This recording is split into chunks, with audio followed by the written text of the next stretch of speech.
E aí, vocês que fazem parte desta massa, como é que vocês estão? Beleza? Segunda-feira, hoje é dia de quê, Todd? Segunda-feira. Segunda-feira é dia de vlog diário aqui no canal do Nino Denani. Então sejam muito bem-vindos ao meu canal. Sejam muito bem-vindos ao vlog diário do Nino Denani, aquele momento que a gente senta pra conversar de espiritualidade, espiritualismo, cultismo, de todas as coisas que estão vendo nesse vídeo malucão, sempre sem edição, sem corte, sem porra nenhuma, pra gente fazer o negócio ficar legal, né? Beleza, Creuza? Meu café tá meio frio. Tá valendo, vai. Como é que vocês estão? Como é que vocês passaram o final de semana? Tudo bem? Tudo de boa? Eu passei tudo bem. Finalmente esse final de semana eu consegui dar uma semi-descansada. Semi-descansada por quê? Porque eu fui segunda... Nossa, gente, que agora tá a união dos mosquitinhos aqui. Porque eu fui dar uma aula da Egon lá em Porto Alegre, lá no Rio Grande do Sul. O meu amigo Carlos Gressler, Anderson Albornoz, o Elias, a Dani e Companhia Limitada. Só que eu adoro ir pra lá porque eu adoro essas pessoas, mas é sempre bem cansativo, né? Eu acordei, pra vocês terem uma ideia, eu acordei às 3 da manhã pra ir pro aeroporto.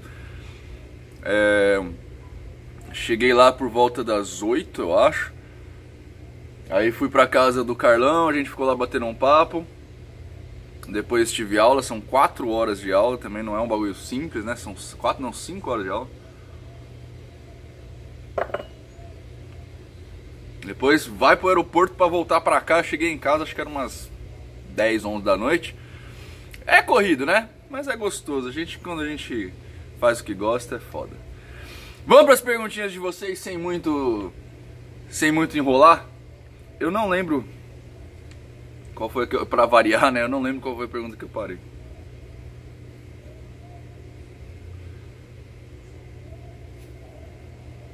Lei da atração. Acho que é essa daqui.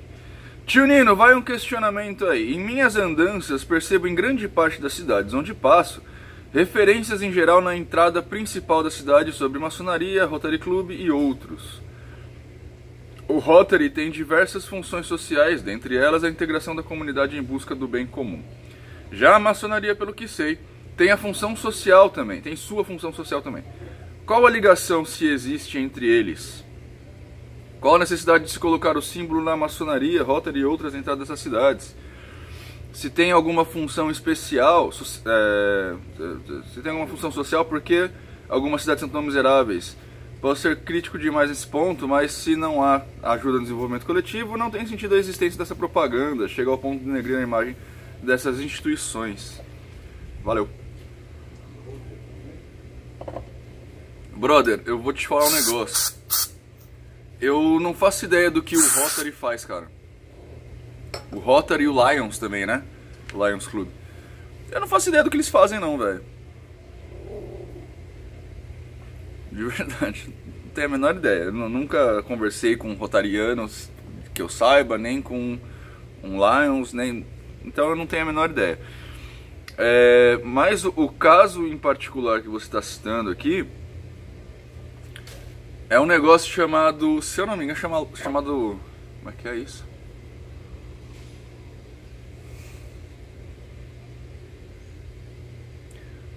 Aluguel de não sei o que lá. Na verdade é assim,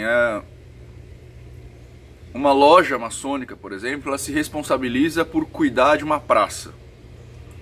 E cuidar de uma praça é junto à prefeitura. Ela vai lá na prefeitura e se responsabiliza. É como se ela alugasse aquela praça para ela. E aí ela fica responsável pela manutenção, por cortar grama, plantar, fazer um jardim, tirar cocô de cachorro, enfim, toma conta daquela praça ali. E aí você tem o direito de colocar seu nome. É o que algumas empresas fazem em canteiro de avenida, por exemplo, né? A empresa se responsabiliza pela manutenção do canteiro e em troca a prefeitura deixa ela colocar uma plaquinha dela ali para fazer propaganda. É isso, cara. Não é muito além disso, não.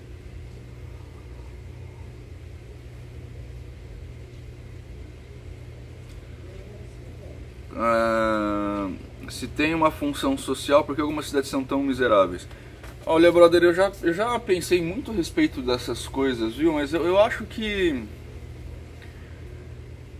salvo exceções, as cidades são miseráveis porque as pessoas que moram nela querem, tá?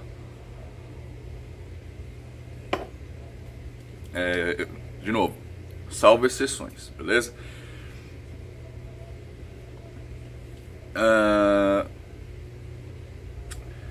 Há uns anos atrás, há uns 10 anos atrás, eu li a história da fundação, da criação do Reiki.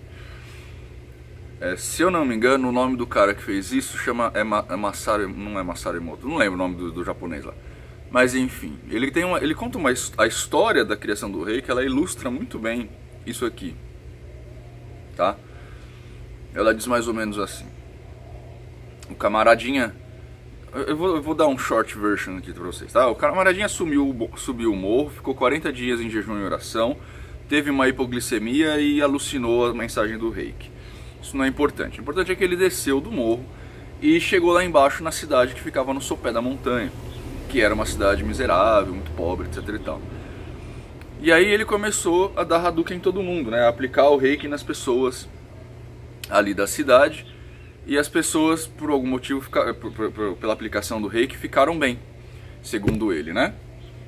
Aí quando ele voltou pra casa dele, etc e tal, foi lá escrever os livros dele, bolar o método direitinho, passar pro papel, depois ele voltou pra cidade, pra mesma cidade. E aí viu que tava todo mundo exatamente do mesmo jeito que estavam antes dele aplicar o Reiki em todo mundo. Para essa situação em particular, o camarada do Reiki chegou à conclusão de que não adianta você dar nada de graça para as pessoas, sempre tem que ter um retorno. Né? No caso do Reiki, por exemplo, segundo a tradição reikiana, pelo que eu sei, eu posso estar completamente enganado porque eu não fui a fundo nesse negócio, você não poderia aplicar Reiki de graça. Você sempre tem que ter uma troca, mesmo que simbólica, né? Justamente para que as pessoas deem valor àquilo que estão recebendo. Hoje em dia, eu já fui muito mais bonzinho. Hoje em dia eu acho que você dar alguma coisa para alguém mais atrapalha do que ajuda. Tá? Você sabe, eu tenho centro, né? Se eu não me engano, essa pergunta é do Léo. Eu tenho centro, você trabalha lá com a gente faz as nossas caridades, a gente ajuda as pessoas.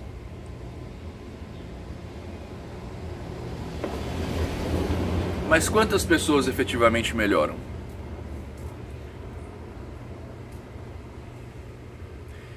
Né? A gente não faz nenhum tipo de troca, a não ser a própria responsabilidade da pessoa, mas quantas pessoas efetivamente mudam? Então acho que é por isso que, embora exista a caridade, o trabalho filantrópico, ainda as cidades são tão miseráveis. Oi, eu fiz 2 perguntas em uns vídeos passados, acredito que você não viu. Seguinte, quem trabalha com Goécia ou energias densas como eguns, pode ter transtorno mental como depressão ou outros problemas? E a outra pergunta é se você pode fazer um vídeo explicando a interpretação dos pontos riscados. Assim, o que significa um ponto, uma linha reta, uma linha curva, etc. Não sei se você entendeu a minha pergunta, valeu, beleza? Bem-vindo de volta. Brother, as pessoas que praticam Goécia podem ter transtornos mentais como qualquer outro. Eu não... Acho que você deve estar perguntando se o ato da prática do rito promove isso, né?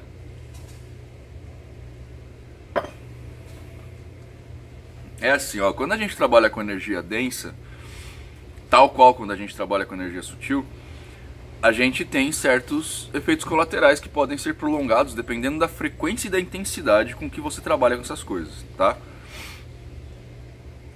Isso é caso médico? Não, não é caso médico, né? Tipo, a medicina não sabe disso, nunca pesquisou a respeito, então o que eu tô te falando é o achismo do tio Nino, tá?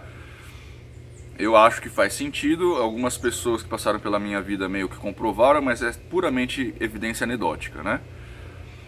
Então, eu acho que sim, as pessoas que trabalham muito tempo com energias de um lado só, e não é só trabalhar muito tempo com energias de um lado só, quando você trabalha muito tempo de forma muito intensa, né? Então, por exemplo, não é aquele pai de santo que trabalha com faca, com corte a cada 6 meses.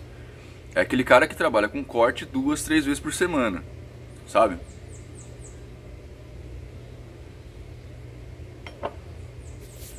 Então eu acho que nesses casos sim, pode ter alguma coisa assim. Mas eu só acho, de novo, tá? Qualquer outra pergunta? Fazer um vídeo explicando como interpretar ponto riscado. Cara, isso aqui não existe, velho. Não existe interpretação de ponto riscado, assim como não existe interpretação de nenhum outro símbolo, tá? A única forma de você interpretar corretamente o símbolo ou ponto riscado é você perguntando para quem o desenha. No caso, o guia, né? Isso aqui é bobagem. Um monte de gente já tentou fazer isso. Tem livros 1000 a respeito disso. Livros 1000 não, mas pelo menos 2 tem a respeito disso. E nenhum deles é coerente, tá? Dentro da própria mensagem deles, eles se contradizem, eles são incoerentes, eles não são verossímeis. Principalmente porque, assim, ó, o que esses caras fazem? Eles dão a interpretação lá do ponto riscado, certo? Então você vai lá ler o livro, então você vê lá um coraçãozinho é uma coisa, uma flechinha é outra coisa, tarana, tarana. Aí você, na sua vivência, pergunta para um guia X, guia X, o que você quer dizer com isso aqui que você riscou aqui? O cara vai falar outra coisa. Se a teoria não engloba aquilo, então a teoria está errada, eu acho, né? Eu não acho que a teoria está errada para quem escreveu, porque dentro do contexto de quem escreveu aquilo está certo, mas aquele contexto não engloba todos os contextos, logo você vender como verdade não é legal, sabe?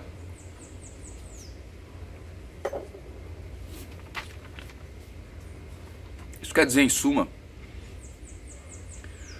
que um ponto que sei lá, o Ogum Choroquê risca um ponto, o caboclo Ogum Choroquê, né? Risca um ponto no seu terreiro aí, que tem uma espada, 3 espadas entrelaçadas dentro de um círculo.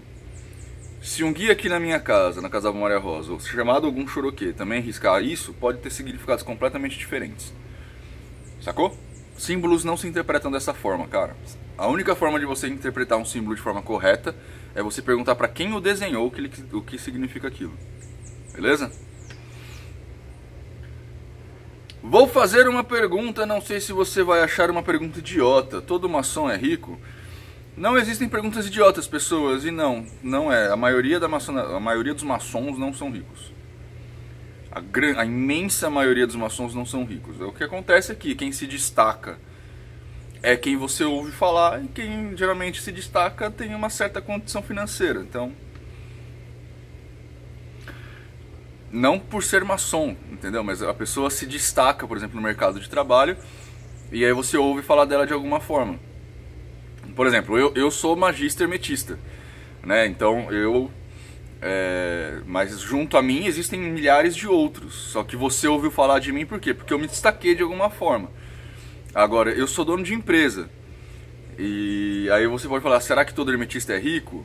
Porque eu que me destaquei tenho uma condição financeira favorável? Não, porque eu tô dando a minha cara a tapa. Só isso. Oi, Nino, você disse que não tem provas da existência de espíritos, que a incorporação na Umbanda pode ser sim hipnose ou auto-hipnose. E aí você fala que faz exercícios para entrar em contato com elementais. E que é possível entrar em contato com eles. Agora eu fiquei confuso. E aí, os guias de Umbanda existem ou é coisa da nossa mente? Cara, eu não sei nem os guias de Umbanda e nem os elementais. Eu posso estar simplesmente me enganando. Eu não sei te falar. Ninguém sabe, na verdade. Se eu entendi bem sua pergunta, porque você fez várias parênteses na pergunta aqui e confundiu tudo. Ó, eu vou ler com os parênteses. Você disse que não tem prova da existência de espíritos, que a incorporação na Umbanda pode sentir hipnose. Auto-hipnose? E aí você fala que faz exercícios para entrar em contato com os mentais. Existem. E que é possível entrar em contato com eles. São espíritos? Agora eu fiquei confuso. E aí? Os guias da Umbanda existem ou é coisa da nossa mente? Então, velho, eu não sei te responder isso. Eu não sei se guias existem, assim como eu não sei se elementais existem. Eu não sei se aquilo que a gente faz no centro é de fato uma incorporação, ou se aquilo lá é uma hipnose, ou se aquilo lá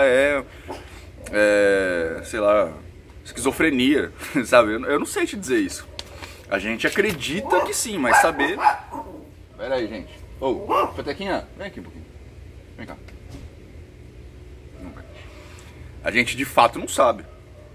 Tá? Existem diferenças entre acreditar e saber. A gente acredita, mas saber mesmo a gente não sabe. Você está perguntando se os elementais existem, ele cai no mesmo quesito, e se são espíritos, sim, são espíritos.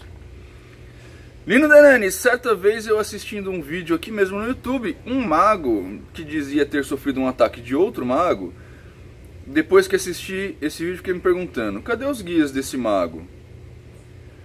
Os guias dele ou o guia dele não poderia ter avisado ou protegido, sendo ele um mago? São os guias que são fracos ou o mago? Eu acho que nenhum nem outro, viu? Eu não sei qual que é a treta aqui, eu não conheço as pessoas, então eu não posso dizer. Porque assim, há casos de que os guias simplesmente se viram as costas e vão embora. Isso acontece. Porque guias também são pessoas, como você e eu. Então eles se irritam também, né? Eles também se revoltam. Eles também têm isso.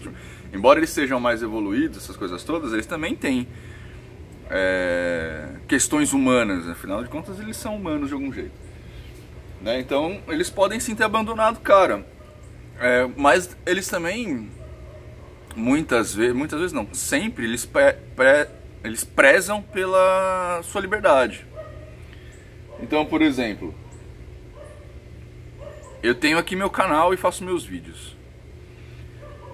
Eu tento ter uma conduta coerente com aquilo que eu falo, né? Então eu tento ser íntegro de alguma forma, eu evito falar de pessoas, essas coisas todas.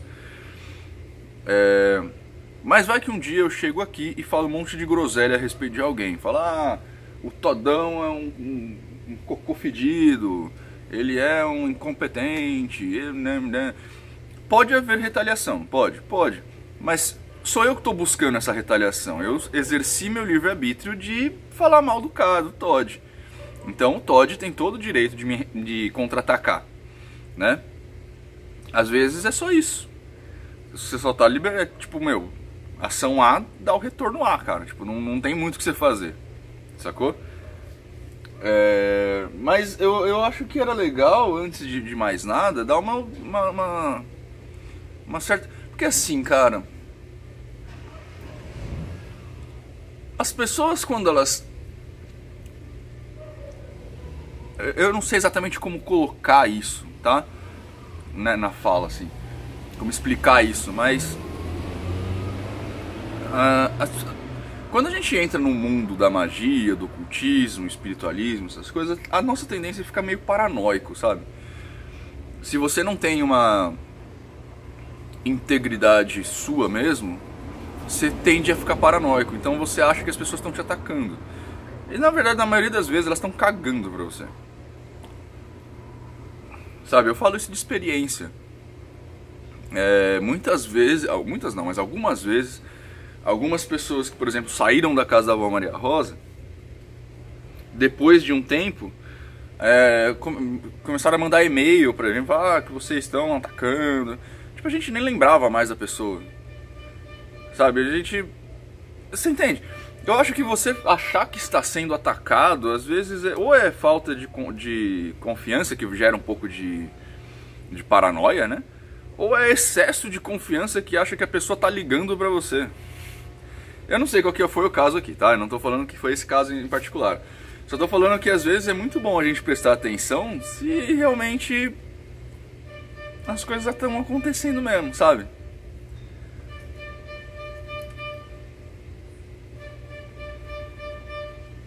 Será que isso é sorvete? O que é isso, Todd?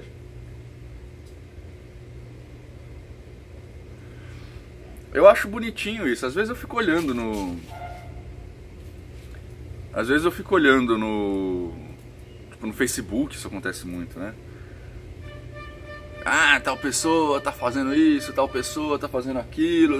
E aí você entra, tipo, no timeline dessa pessoa que estaria fazendo alguma coisa e não tem absolutamente nada, sabe? É claro que isso não quer dizer exatamente que não tenha nada, mas isso já aconteceu bastante com a gente, assim, das pessoas porque o mundo é pequeno, né? O mundo é uma casquinha de nós. Oh, inferno. É o cara do pão, viado, né?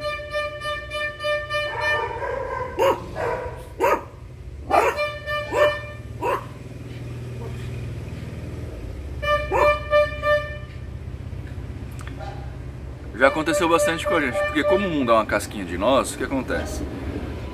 Uma pessoa fala mal da gente pra alguém, e alguém fala pra alguém e acaba chegando no nosso ouvido, né? Porque isso deve chegar com todo mundo, né? Todo mundo... Eu tenho talvez uma facilidade um pouco maior porque eu tenho 20 mil amigos. 21 mil amigos aqui na internet. Então as coisas caem no meu ouvido de uma frequência muito maior. E às vezes cai no meu ouvido a pessoa falando, porque o Nino tá me atacando, porque o Nino tá fazendo isso, porque o Nino tá fazendo aquilo, e eu nem sei quem a pessoa é, sabe?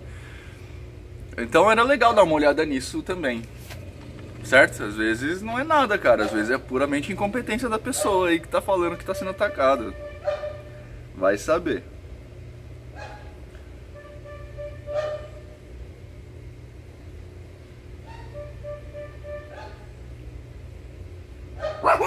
Acho que as próximas perguntas são muito longas, então vamos ficar por aqui. Eu espero, como sempre, que vocês tenham uma ótima segunda-feira, uma ótima semana. Lembrando que segunda-feira é o dia que a semana começa, né? No sentido de dias úteis. Então é o dia pra gente fazer as coisas acontecerem, pra gente, pôr nossa vida em risco, né, Todd? Pôr nossa vida em risco no sentido de risco, né? De um caminho só. Beleza? Então eu espero que vocês tenham uma ótima segunda-feira, uma ótima semana.